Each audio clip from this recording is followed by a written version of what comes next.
अखिलेश यादव जिंदाबाद, अखिलेश यादव जिंदाबाद। अब हम हमारे लोकप्रिय प्रत्याशी आदरणीय देवेश साकी जी को आमंत्रित करते हैं कि वो आए और अपने लिए वोट की अपील करते हुए राष्ट्रीय अध्यक्ष जी का स्वागत, वंदन, अभिनंदन करें। आज इस संविधान बचाओ महारैली में समाजवादी पार्टी के राष्ट्रीय अध्यक्ष आदरणीय अखिलेश यादव जी का मैं अपनी तरफ से और एटा लोकसभा की तरफ से उनका बहुत बहुत स्वागत, अभिनंदन करता हूं। साथ ही मंच पर बैठे इंडिया गठबंधन के सभी नेतागण, सम्मानित मंच और सामने बैठी एटा लोकसभा की वो जनता जो मुझे आशीर्वाद दे रही है, मैं उसका बहुत बहुत आभार और स्वागत करता हूं। यह चुनाव कोई आम चुनाव नहीं है, यह बहुत अहम चुनाव है। अहम इसलिए है क्योंकि इस बार का चुनाव लोकतंत्र बचाने का चुनाव है।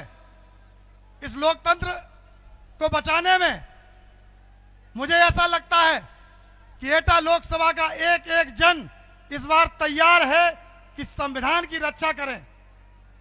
मैं आप ज्यादा न कहते हुए मैं आप सभी को एक जिम्मेदारी देना चाहता हूं। आप जिम्मेदारी लेने के लिए तैयार हैं? दोनों हाथ उठाए, कहिए आप जिम्मेदारी लेने के तैयार हैं? अगर तैयार हैं तो यहां से एक एक व्यक्ति अपने आप को देवेश साकी समझे और इस चुनाव में लग जाए, क्योंकि ये लोकतंत्र और संविधान बचाने की लड़ाई है। एक तरफ वो लोग हैं जो संविधान खत्म करना चाहते हैं और एक तरफ इंडिया गठबंधन है जो संविधान की रक्षा के लिए आगे बढ़कर आया है। मैं आप सभी से अपील करता हूं कि आने वाली 7 तारीख को साइकिल का बटन इतना दबाएं कि इस बार भारतीय जनता पार्टी का डब्बा गोल होकर जाए। और विश्वास दिलाता हूं कि एटा लोकसभा की जनता विकास और परिवर्तन चाहती है और यह परिवर्तन अगर आप लोग मुझे चुनते हैं, यह परिवर्तन निश्चित तौर पे मैं करने का प्रयास करूंगा।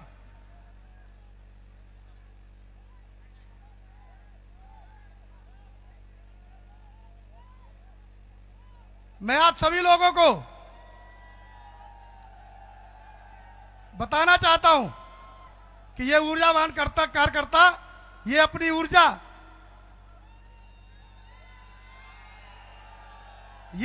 बरकरार रखें, क्योंकि 7 दिन है अभी।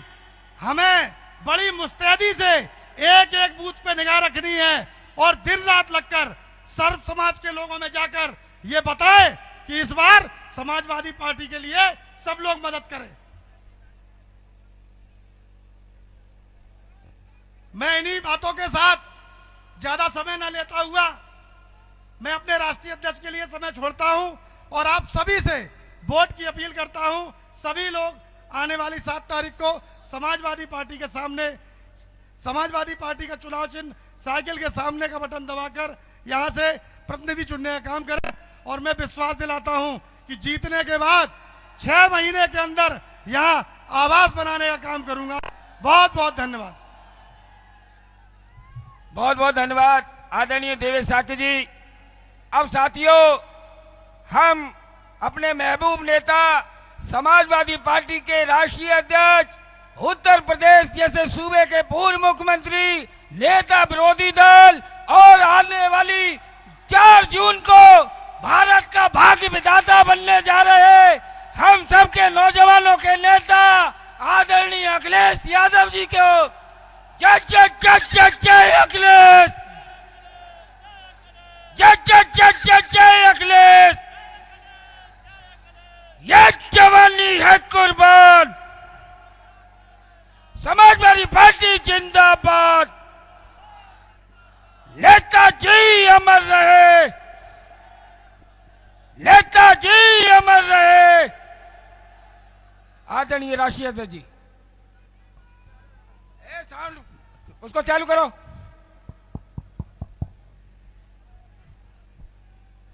चुनावी जनसभा में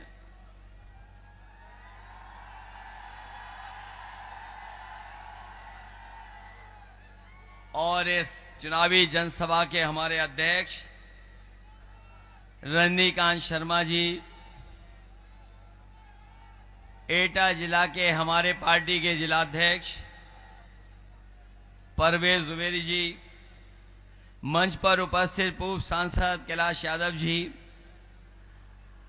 हम और आप इतनी गर्मी में और दोपहरी में सब लोग समर्थन करने आए और जिनके लिए हम और आप लोग एक होकर के मदद करने के लिए तैयार हैं, ऐसे समाजवादी पार्टी और इंडिया गठबंधन के प्रत्याशी विनय साकी जी, देवेश साकी जी, भाई उनके विनय साकी जी, अध्यक्ष जिला पंचायत रेखा यादव जी, विधायक हमारे नादिरा सुल्तान जी, अमित गौरव, पटियाली से पूर्व में प्रत्याशी रही किरण यादव जी,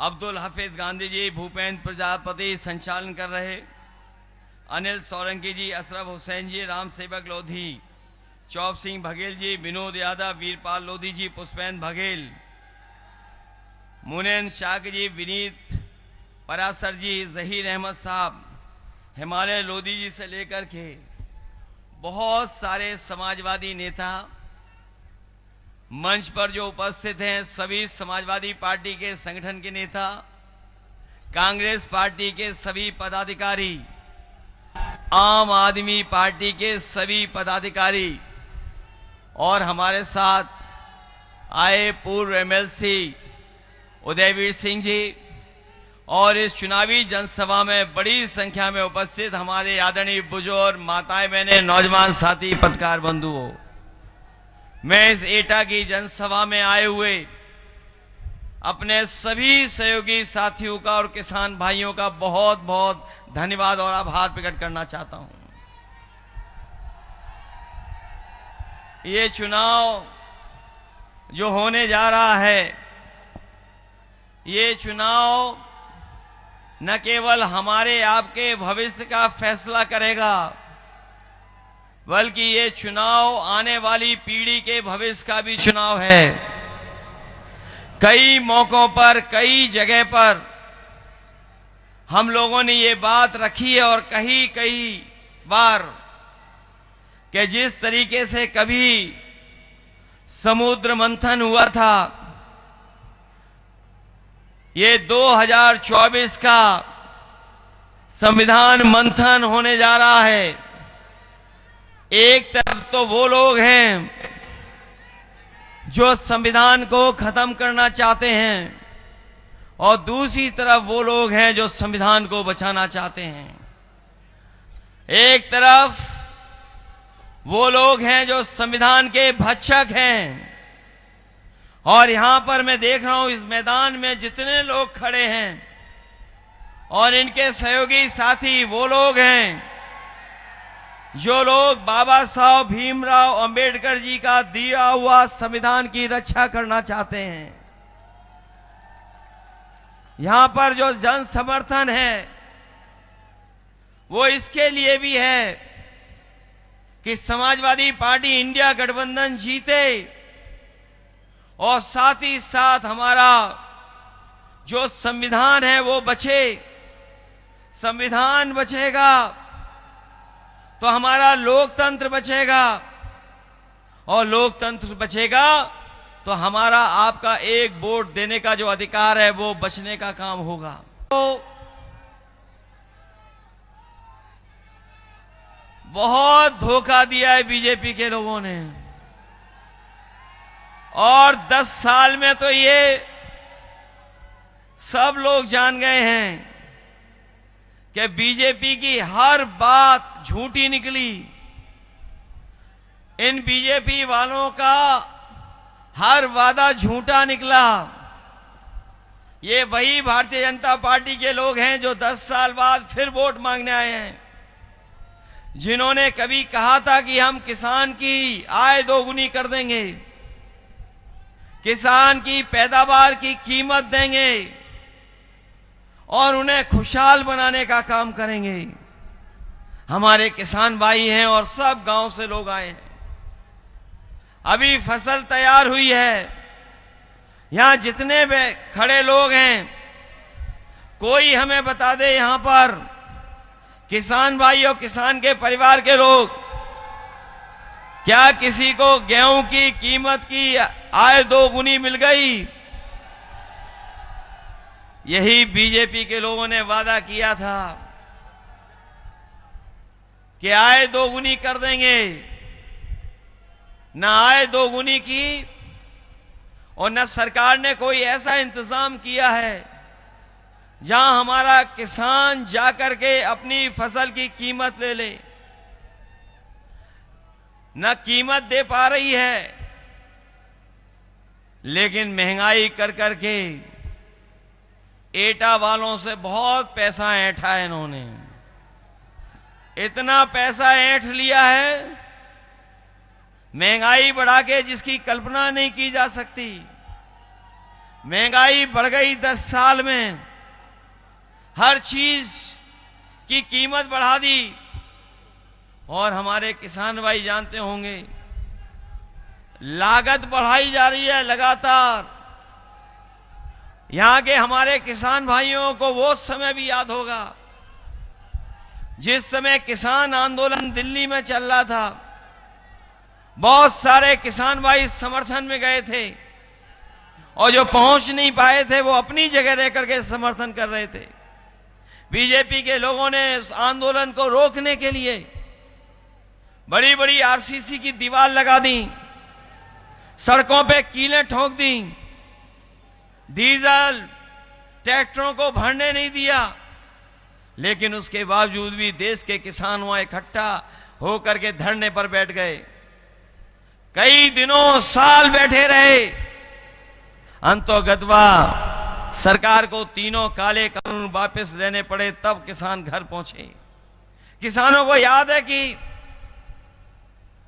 1000 के लगभग किसान शहीद हुए थे। ये जो बीजेपी वाले बड़ी बड़ी बातें कर रहे हैं, और हम तो अपने पत्रकार साथियों से कहेंगे वो आंकड़े निकलवाइए। बीजेपी के 10 साल में 1 लाख किसानों ने आत्महत्या की है। ये जो लोग सपना दिखा रहे हैं कि विकसित भारत, विश्वगुरु भारत बन जाएगा, क्या दुनिया में कहीं भी 10 साल में 1 लाख किसानों ने आत्महत्या की होगी? कहीं किसानों ने आत्महत्या नहीं की, केवल भारत में, और वो भी तब जब भारतीय जनता पार्टी की सरकार यहां पिछले 10 साल से है। किसानों को धोखा दिया इन्होंने। और हमारे नौजवान जानते होंगे, यहां खड़े हुए हैं, इनका भविष्य खत्म कर दिया। यहां बहुत सारे नौजवान हैं जिन्होंने परीक्षा की तैयारी की होगी, अपने संसाधनों से परीक्षा देने गए, पढ़ाई करी, ट्रेनिंग करी, उसकी तैयारी की। कई नौजवान हैं जिन्होंने कोचिंग ली, और जब परीक्षा देने गए, घर लौट करके आए तो पता लगा पेपर लीक हो गया।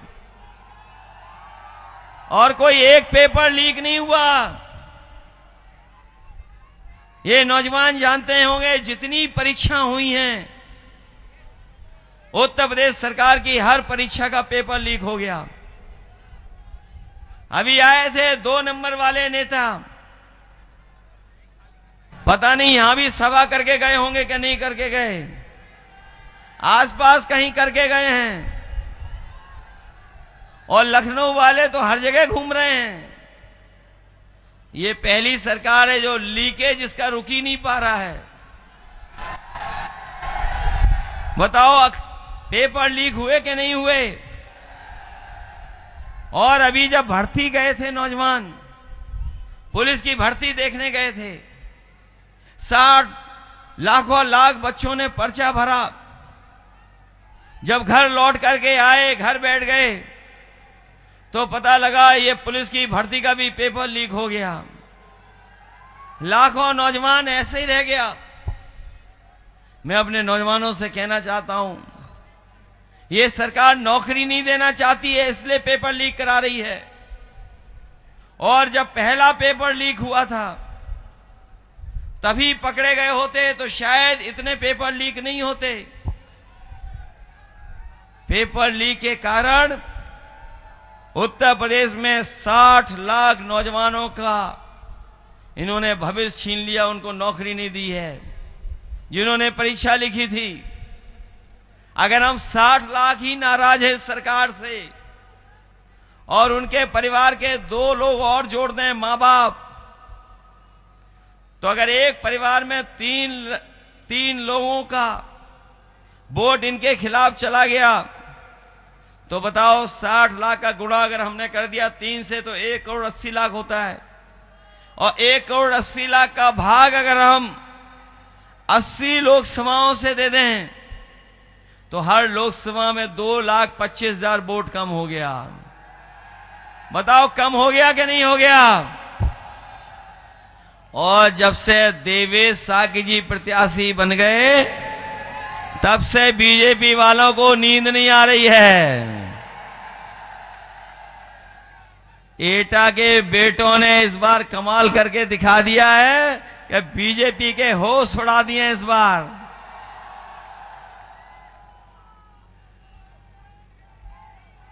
बताओ विरोधियों को समझ में नहीं आ रहा है और उनके पास जवाब नहीं है कि नौकरी क्यों नहीं दे रहे। और नौकरी नहीं, हम जानते हैं एटा के और मैनपुरी और आसपास के जिले जो अपने घर के जिले हैं, यहां के नौजवान हमेशा फौज के लिए जाते थे। बड़े पैमाने पे यहां पर गांव-गांव लोग फौज की तैयारी करते हैं। सबसे ज्यादा अगर फौज से रिटायर्ड लोग होकर के आए हैं, अगर पश्चिम में वो जिले हैं मुजफ्फरनगर और जिले हैं, तो अगर हमारे आसपास के जिले एटा, मैनपुरी, फिरोजाबाद वो जिले हैं जिसमें सबसे ज्यादा लोग फौज में जाते थे और फौज से लौट करके आते थे। इस सरकार ने, बीजेपी के लोगों ने पूरी जानकारी हासिल की कि ये फौज के लोग जाते हैं तो उनके घर की आर्थिक स्थिति कैसी रहती है, उनका सामाजिक स्तर कितना बढ़ जाता है। जब बीजेपी को यह पता लग गया सर्वे के बाद कि गांव का जवान, नौजवान जब जाता है फौज में और सेवा करने जब देश की जाता है, सीमा की रक्षा करता है, तो न केवल जवान देश की रक्षा करता है बल्कि अपने घर का सामाजिक स्तर भी बेहतर कर देता है। उसके आने वाली पीढ़ी पढ़ लिख लेती है। इसलिए जानबूझ करके इन्होंने पक्की नौकरी को रोकने का काम किया है। फौज की पहले जैसे भर्ती होती थी वो बंद कर दी और ये जो अग्निवीर व्यवस्था लेकर के आए हैं, मैं अपने नौजवानों से कहना चाहता हूं और फौज के लोगों से जो रिटायर हैं उनको तो सम्मान मिलता है, पेंशन मिलती, सब कुछ।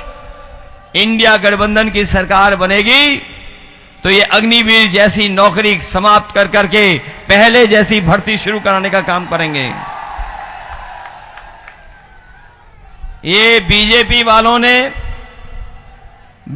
वालों ने अभी तो फौज की भर्ती 4 साल की है।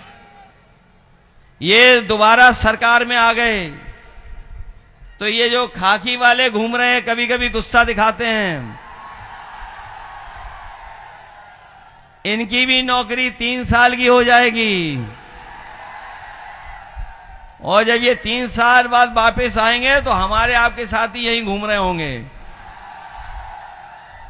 कभी कभी पत्रकार साथी पूछते हैं कि 3 साल की कैसे नौकरी हो जाएगी। मैं उनसे पूछता हूं, ये बताओ पूरे देश को किसी को पता था कि अग्निवीर 4 साल की नौकरी हो जाएगी? बताओ आपको किसी को पता था कि आधी रात नोटबंदी हो जाएगी? किसी को पता था कि जीएसटी लागू कर देंगे? किसी को पता था कि बीजेपी के लोग इलेक्टोरल बॉन्ड से हजारों करोड़ रुपए वसूल लेंगे? तो इसलिए ये भी सावधान रहें। फौज की अगर 4 साल की नौकरी हो जाएगी तो इनकी भी 3 साल की नौकरी बीजेपी वाले कर देंगे। और ये इसलिए कर रहे हैं क्योंकि इन्हें नौकरी न देनी पड़े, आरक्षण न देना पड़े। ये जो लोग कह रहे हैं आजकल, बड़े बड़े जो दिल्ली से लेकर के और जो बीजेपी को कभी कभी सुझाव देते हैं, जो केवल भारत का नहीं दुनिया का सबसे खतरनाक परिवार है, इन्हें हमारे आपके परिवार की तो चिंता है, लेकिन इनके साथ एक सबसे खतरनाक परिवार है जो आरक्षण खत्म करना चाहता था। अब वोट चाहिए तो कह रहे कि आरक्षण खत्म नहीं होगा, आरक्षण नहीं खत्म होगा। मैं उनसे पूछना चाहता हूं, ये बताओ, अगर भारत सरकार की बड़ी बड़ी कंपनियां बिक जाएंगी और प्राइवेट हाथों में चली जाएंगी तो आरक्षण कहां मिलेगा? ये जो हवाई जहाज वाली विभाग बेच दिया, एयरपोर्ट बेच दिया, जिसमें लाखों लोगों को नौकरी मिलती थी, बताओ वहां क्या आरक्षण लागू होगा? अगर रेल बिक जाएगी तो क्या वहां आरक्षण होगा? अस्पताल में जो आउटसोर्स में नौकरी आ गई, क्या उसमें आरक्षण होगा? और ये अगर भर्ती से लेकर के और जो कर रहे हैं संविदा और आउटसोर्स पे, उसमें क्या आरक्षण होगा? ये न केवल नौकरी खत्म करना चाहते हैं बल्कि आरक्षण भी खत्म करना चाहते हैं। ये इनकी बड़ी साजिश है, लेकिन हम समाजवादी लोग इनको कामयाब नहीं होने देंगे। ये जहां जा रहे हैं, ये बीजेपी वाले जहां जहां जा रहे हैं, हम लोगों की बुराई कर रहे हैं। जहां जाते हैं बुराई करते हैं, लेकिन इस बार हम लोगों ने तय कर लिया है कि इनकी बैंड बाजे से विदाई करेंगे, बहुत ढोल नगाड़े से विदाई करेंगे। ये 14 में आए थे और 24 में चले जाएंगे। इन्होंने बहुत अन्याय किया है, बहुत लोगों को तकलीफ परेशानी पहुंचाई है, झूठे मुकदमे लगे हैं। बताओ, यहां झूठे मुकदमे लगे समाजवादियों पे क्या नहीं लगे? न केवल समाजवादियों पे, आम जनता पे भी झूठे मुकदमे लगा दिए। न जाने कितने लाखों की संख्या में हैं जिन पर इस सरकार ने झूठे मुकदमे लगाए। आप सोचिए, दिल्ली के मुख्यमंत्री को जेल भेज दिया, आप आदमी पार्टी के मुख्यमंत्री को। बताओ, झूठे मुकदमे लगा करके भेजा कि नहीं भेजा? अगर कोई आरोप है तो आरोप तो किसी पे भी लगा दो। आप आरोप लगा के ही जेल भेज दिया। और आपकी जो पोल खुल गई इलेक्टोरल बॉन्ड से, कोई सोच सकता है? हम और आप लोग भी कभी कभी कुछ कार्यक्रम करते हैं, लोग सहयोग करते हैं, 1000-2000 रुपए का सहयोग कर देते हैं, 5000 रुपए का सहयोग कर देते हैं, 1 लाख का जो संपन्न होता है वो सहयोग कर देता है। लेकिन सोचो, बीजेपी के लोगों को कितने रुपए की मदद हो रही है? 1000 करोड़ की, 600 करोड़ की, 500 करोड़ की, 400 करोड़ की। और इन्होंने तो उसको भी नहीं छोड़ा, जो वैक्सीन वाली कंपनी थी उससे भी पैसा वसूल लिया। जो कोरोना में वैक्सीन लगवा रहे थे, उस कंपनी से चंदा वसूला कि नहीं वसूला? और उनसे चंदा इसीलिए वसूला है, उन्हें डराया धमकाया, उन्हें झूठे मुकदमे लगाने के लिए कहा। ईडी सीबीआई इनकम टैक्स भेज दी, इनकम टैक्स, ईडी, सीबीआई, इनको भेज करके इन्होंने चंदा वसूला है। इसलिए इस बार इन चंदा वसूलने वालों का हिसाब किताब होगा और एक एक वोट डाल करके इनको हटाने का काम इंडिया गठबंधन करेगा। जो पश्चिम से हवा चली है, जो पहले चरण से हवा चली है, बताओ बीजेपी का सफाया होता चला जा रहा है कि नहीं होता चला जा रहा है? क्या एटा वालों इस बात छोड़ दोगे ने?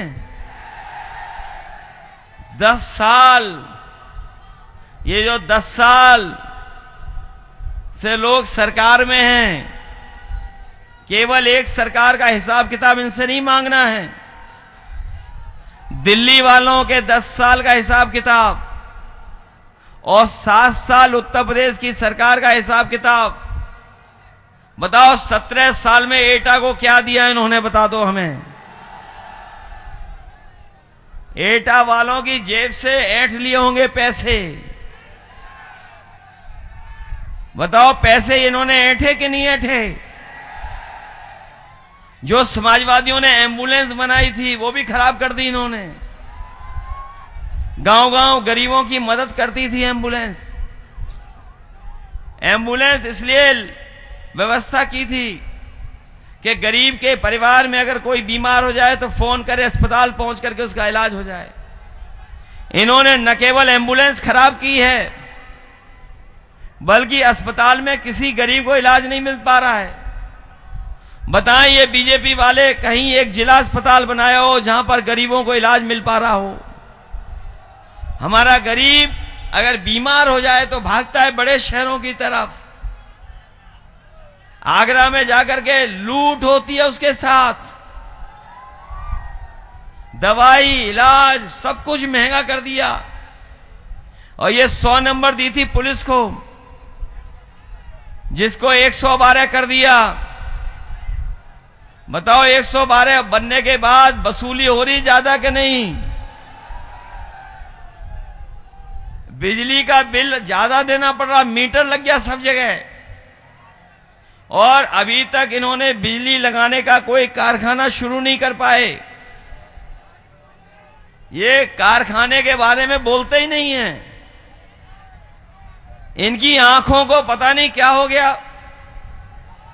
एटा आते होंगे तो बताओ, उन्हें दिखाई नहीं देता कितना ऊंचा पावर प्लांट लगा हुआ है। बताओ बीजेपी के नेता आए यहां पर, किसी ने नौकरी के बारे में बात की? बताओ, ना पेपर लीक के बारे में बात की, और ना आरक्षण देने की बात की, और ना इतना बड़ा पावर प्लांट है जो चालू हो जाता तो शायद बिजली सस्ती मिलती। बताओ चालू हो गया क्या? न केवल ये एटा और आसपास को बिजली देता, बल्कि पूरे उत्तर प्रदेश को ये बिजली देता। ऐसा कारखाना समाजवादियों ने लगाया और आज भी नहीं शुरू कर पाए। इसलिए सावधान रहोगे इस चुनाव में। मतदान के दिन अपने बूथ की रक्षा करेंगे आप। एटा वालों घबरा मत जाना। ये चुनाव हमारा आपके भविष्य का तो है ही है, आने वाली पीढ़ी के भी भविष्य का है। क्योंकि अगर ये सत्ता में आ गए तो ये संविधान बदल देंगे। जो बाबा साहब भीमराव अम्बेडकर जी ने हमें संविधान दिया है, इस संविधान को बदलना चाहते हैं। आपके हमारे एक वोट के अधिकार को छीनना चाहते हैं। यही संविधान है जो हमें सम्मान दिलाता है। यही संविधान है जो हमें अधिकार दिलाता है। यही संविधान है जो हमारी संजीवनी है।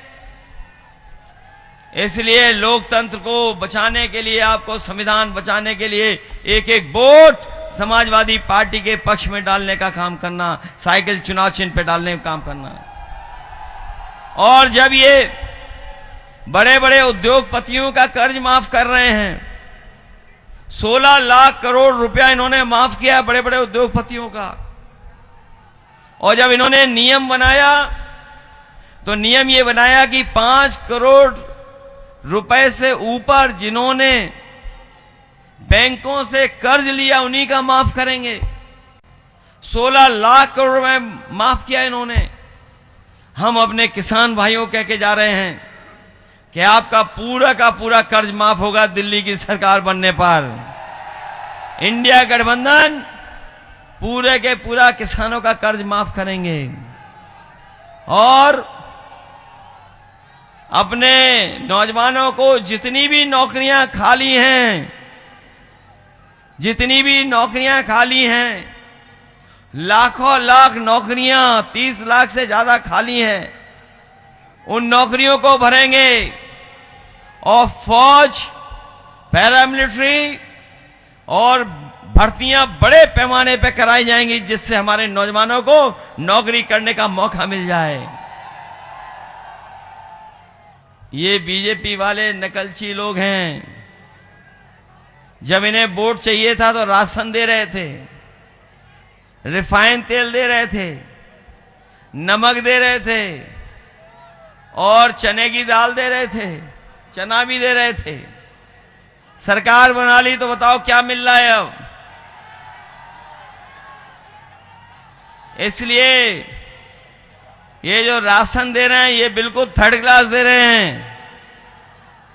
हम अपने गरीबों को कहना चाहते हैं कि न केवल पौष्टिक बल्कि गुणवत्ता के साथ राशन दिलाने का काम इंडिया गठबंधन और समाजवादी पार्टी करेगी।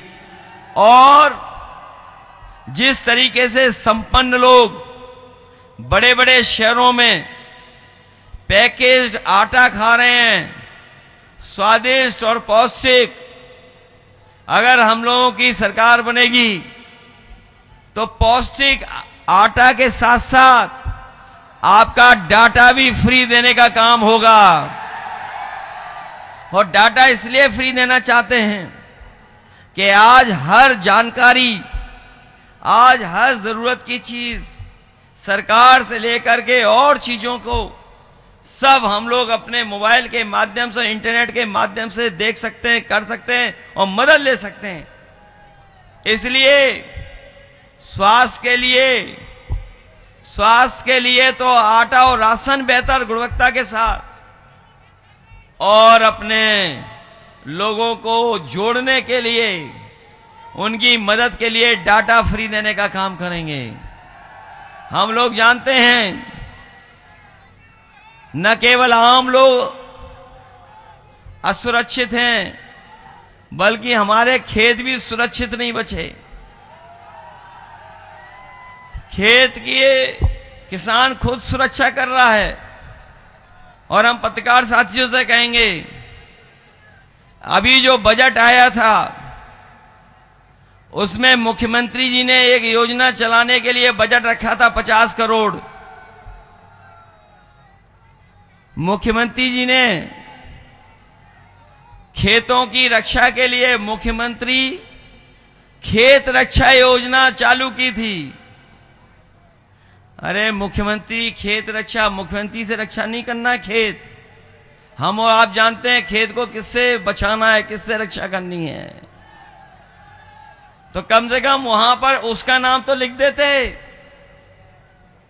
इसलिए सावधान रहिए मतदान के दिन तक। और ये जो चरण का चुनाव होने जा रहा है, ये सबसे महत्वपूर्ण चरण है। और एटा वालों बहुत दिनों से नहीं जीते हम लोग। इस बार तो पीडीए परिवार जिता रहा है। ये पीडीए परिवार, ये जो कभी कभी हम लोगों से कहते हैं कि हम यादव वाले लोग हो गए हैं, हम लोगों के आरोप लगाते हैं ये लोग। ये हमें और आपको बदनाम करने के लिए आरोप लगाते हैं कि नहीं लगाते हैं? हमें और आपको बदनाम करने के लिए इन्होंने कहा कि सब एसडीएम भर्ती कर दिए थे। एक दिन सदन में मुख्यमंत्री जी को पता ही नहीं क्या कह रहे हैं, बोले जब समाजवादी सरकार बनी थी तब एसडीएम 46 में 56 भर्ती हो गए थे। हम आज तक पूछ रहे हैं उनसे, वो 46 में 56 वाली सूची कहां है? हम लोगों ने भी अब पीडीए परिवार बना लिया। पीडीए परिवार इसीलिए घबराए हुए हैं। बताओ, पीडीए परिवार से घबराए हैं बीजेपी के लोग क्या नहीं? और पीडीए परिवार जब से जुड़ गया, बड़ा हो गया परिवार, तब से ये इंडिया गठबंधन का नाम इंडी बोलते हैं। बताओ, इन्हें अंग्रेजी भी समझ में नहीं आ रही है, ये नाम भी नहीं ले पा रहे हैं। ये पीडीए ही एनडीए को हराएगा, यही अपने पिछड़े दलित, आदिवासी, अल्पसंख्यक और आधी आबादी भारतीय जनता पार्टी को इस बार हरा करके उन्हें लोकसभा से हटाने का काम करेंगे। वैसे तो बहुत दावा करते हैं कानून का, बहुत दावा करते हैं कानून का। अभी हम मंच पे आए तो हमें बताया कि पकड़ हो गई है। कोई लोधी पकड़ हो गई है समसपुर मरारा में, पकड़ हो गई। बताओ, ये सरकार दावा करती कानून, लॉ एंड ऑर्डर, और 1 महीने, ये कोई एक घटना नहीं है। उत्तर प्रदेश के पूरे आंकड़े निकलवा लें, सबसे ज्यादा लूट, डकैती, इस तरह के काम हो रहे हैं, पकड़ के काम। केवल यही नहीं, पहली बार देखने को मिल रहा है यूपी में कि अभी तक तो हम और आप जानते थे और देखते थे कि पुलिस चोर को पकड़ रही है, लेकिन पहली बार देखने को मिल रहा है पुलिस चोर पुलिस को पकड़ रही है और अपराधी खुले घूम रहे हैं। जितने भ्रष्टाचारी हैं, जितने माफिया, जितने अपराधी हैं, सब भारतीय जनता पार्टी ने अपने गोदाम में रखे हुए हैं, अपने दल में जोड़ लिया सबको इन्होंने। ये जो हम लोगों को और आपको केवल बदनाम करना चाहते हैं, ये बदनाम करने के लिए हमारे आपके ऊपर अन्याय कर रहे हैं। क्या अरविंद केजरीवाल पर कोई ऐसा आरोप था जेल जाने का? बताओ, मुख्यमंत्री को जेल भेज दिया। अभी हम लोग झारखंड गए थे, लाखों लाख की रैली थी, इतनी बड़ी रैली कि हम लोग देख नहीं सकते थे। पूरे झारखंड के लोग इकट्ठे थे वहां, झारखंड के मुख्यमंत्री जेल भेज दिया बिना किसी उसके। इसीलिए हम कहना चाहते हैं आपसे, इतिहास उठा करके देख लेना। जिस तानाशाह के बारे में हम लोग कभी कभी चर्चा करते हैं, हिटलर, वो भी तानाशाह बोट से आया था, बोट से पहुंच करके कब्जा कर लिया, हटा नहीं। ये लोग भी बोट से पहुंच करके कब्जा करना चाहते हैं। इसलिए हमारी आपकी जिम्मेदारी बनती है कि अगर लोकतंत्र में हमें अधिकार मिला है वोट डालने का, तो इन्हें वोट डाल करके इनको सत्ता से हटाने का काम करें। बोलो, हटाओगे इन्हें सब लोग? तो एटा को हम लोग गिन लें इस बार। इससे अच्छा समीकरण क्या होगा बताओ? सब वोट दे रहे हैं आपको, और तभी उनकी भाषा बदल गई दिल्ली वालों की। बताओ, दिल्ली वालों की भाषा बदल गई कि नहीं बदल गई? कुछ चीजों का नाम ले रहे हैं, वो उनके जीवन में कभी आई नहीं वो चीज। और अपने लखनऊ वालों की भी भाषा बदल गई। बताओ, भाषा बदल गई कि बदल नहीं? न महंगाई पे बात कर रहे हैं, न बेरोजगारी पे बात कर रहे हैं, न किसान की तकलीफ परेशानी की बात कर रहे हैं, और न पेपर लीक पे बात कर रहे हैं। इसलिए नौजवानों, याद रखना, तुम्हारी नौकरी तो छीनी है, लेकिन सोचना घर जाकर के, तुम्हारा 1/3 जीवन इस भारतीय जनता पार्टी ने बर्बाद कर दिया। 1/3 जीवन जो लौटेगा नहीं, उस 1/3 जीवन को इन्होंने बर्बाद कर दिया। इसलिए सब लोग मिलकर के देवेश साग जी को साइकिल चुनाव चिन्ह पे जिताने का काम करना है। इतनी गर्मी, इतनी दोपहरी में कुछ लोग तो हैं टेंट के अंदर, थोड़ी बहुत छाया मिल रही है, लेकिन बिना उसके ही दोपहरी में खड़े लोगों का मैं बहुत बहुत धन्यवाद देता हूं। चाहे वो सामने ऊपर दिखाई दे रहे हों, चाहे हमारे सामने हो, दूर तक देखना हो, बाईं तरफ और पीछे भी लोग खड़े हैं। और पहले हम लोग सर्टिफिकेट वगैरह देने लगे थे, जाति जनगणना तो कराएंगे ही कराएंगे, जिससे हर आबादी को अपने हिसाब से हक और सम्मान मिल जाए, जो जितना आबादी में उस हिसाब से हक और सम्मान मिल जाए। बघेल समाज को हम लोग सर्टिफिकेट देने लगे थे, धनगर सर्टिफिकेट, जो इस सरकार ने रोक दिया जानबूझ करके। हम लोग जारी कराने का काम करेंगे, उन्हें भी सम्मान दिलाने का काम करेंगे। जहां तक हम लोगों का नारा था पुरानी पेंशन बहाल होगी, पहले भी बहाल करना चाहते थे, अग्निवीर खत्म होगी और पुरानी पेंशन बहाल होगी। हमें शिक्षा मित्रों को हम लोगों ने सम्मान दिया था, उन्हें पक्की नौकरी देने का इंतजाम कर रहे थे। शिक्षा मित्रों का इन्होंने जीवन बर्बाद कर दिया, उन्हें भी सम्मान और सरकारी नौकरी की तरह उन्हें नौकरी देने का काम भी समाजवादी सरकार में होगा। किसानों का कर्ज माफ होगा पूरा का पूरा। जब ये उद्योगपतियों का कर्ज माफ कर सकते हैं तो किसानों का कर्ज माफ क्यों नहीं होगा। एटा कासगंज के लिए लिंक करने के लिए ट्रेन सुविधा, ये तो आने वाले समय में इंडिया गठबंधन की सरकार बनने जा रही है, आपकी लिंक ट्रेन की व्यवस्था भी कराने का काम हम लोग करेंगे।